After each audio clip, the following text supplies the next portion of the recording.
அப்ப நீங்க என்ன நினைக்கிறீங்க? இந்த பசியோடு இருக்கிற மக்களை பத்தி கவலைப்படுறது இல்ல, பறக்கிற மக்களை பத்தியே கவலைப்படுறீங்க. நீங்க ஒண்ணுதான் நீங்க சிந்திக்கணும்.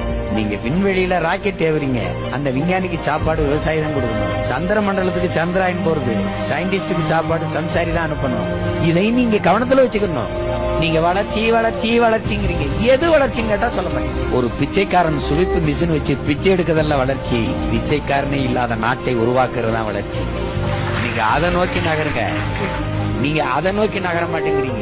நீங்க நகர்ப்புற வளர்ச்சியவே சிந்திக்கிறீங்க. ஸ்மார்ட் சிட்டி எங்க, ஸ்மார்ட் வில்லேஜ் இருக்கு. உங்களுக்கு வளர்ச்சிங்கிறதே நகர்ப்புற வளர்ச்சி தான். அதை நோக்கி தான் உங்க கட்டமைப்பு இருக்குது.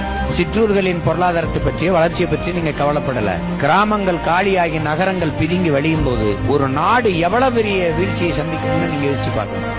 நகரங்கள் இருக்கிற மக்களுக்கு அத்தியாவசிய உணவுப் பொருள் எங்க இருந்து வரணும்? கிராமங்கள் காலி ஆயிடுச்சுன்னா எங்க இருந்து வரும்? எவ்வளவு பெரிய நெருக்கடியே அதை பத்தி இந்த தலைமைகள் சிந்திக்க மாட்டேது.